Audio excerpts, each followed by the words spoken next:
ఒక యువరాజు గెలవడానికి పరిగెత్తాడు. మరో యువరాజు మాత్రం గాయపడిన వృద్ధుడికి సహాయం చేశాడు. చివరికి నిజమైన విజేత ఎవరో తెలుసా? ఈ అద్భుతమైన నీతి కథను చివరి వరకు చూడండి. ఒకప్పుడు విజయుడు, అజయుడు అనే ఇద్దరు యువరాజులు ఉండేవారు. వాళ్ళు ఇద్దరూ ఒక గొప్ప గురువారి ఆశ్రమంలో విద్యాభ్యాసం పూర్తి చేశారు. రాజుగారిని వారి యొక్క ఇంటికి పంపే ముందు గురువుగారు వాళ్ళకు ఒక చిన్న పరీక్ష పెట్టాలి అని నిర్ణయించుకున్నారు.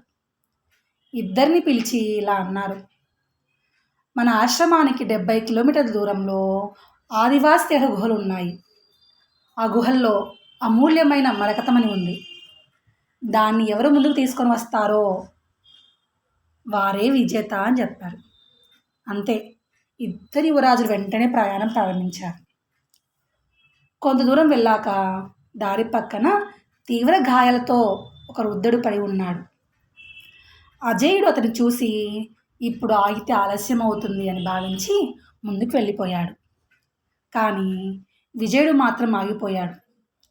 ఆ వృద్ధుడికి నీళ్ళు ఇచ్చి గాయాలకు చికిత్స చేసి ధైర్యం చెప్పాడు. కొంతసేపటికి వృద్ధుడు కాస్త కోలుకొని అక్కడి నుంచి వెళ్ళిపోయాడు. విజయుడు మళ్ళీ తన ప్రయాణాన్ని కొనసాగించాడు. కొద్ది దూరం వెళ్ళగానే ఆశ్చర్యకరమైన దృశ్యం కనిపించింది. అజయుడిని ఆదివాసి తెగల వారు బందీగా పట్టుకున్నారు.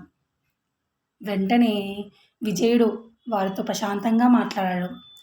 స్నేహపూర్వకంగా ప్రవర్తించి వారి మనసు గెలుచుకున్నాడు. దాంతో వాళ్ళు అజయుడిని విడిచిపెట్టడమే కాకుండా విజయుడికి గుహల వద్దకు తీసుకొని వెళ్ళి మరకతమణిని కూడా అందించారు. ఇది చూసి అజయుడు ఆశ్చర్యపోయాడు. నువ్వు ఇలా ఎలా సాధించావు అని అడిగాడు. అప్పుడు విజయుడు చిరునవ్వుతో ఇలా అన్నాడు: దారిలో గాయాలతో కనిపించిన వృద్ధుడు వీరి చేతిలో దాడికి గురైన వాడే. వాళ్ళు ఎలా ప్రవర్తిస్తారో అతడే నాకు చెప్పాడు.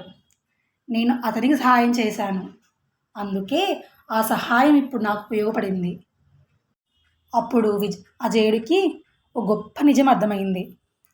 ఇతరులకు చేసే సహాయం ఎప్పటికైనా మన జీవితానికి ఉపయోగపడుతుంది అని. ఈ స్టోరీ వల్ల మనకేమర్థమవుతుంది? సాయం చేసిన వారికి ఎప్పుడూ మంచి జరుగుతుంది. మనకు చేతనైన సహాయం చేయడం మన గొప్ప లక్షణం. ఈ కథ మీకు నచ్చితే ప్లీజ్ లైక్ చేయండి. ఇలాంటి మంచి నీతి కథల కోసం నా ఛానల్ సబ్స్క్రైబ్ చేసుకొని బెల్ ఐకాన్ ప్రెస్ చేయండి. Thank you.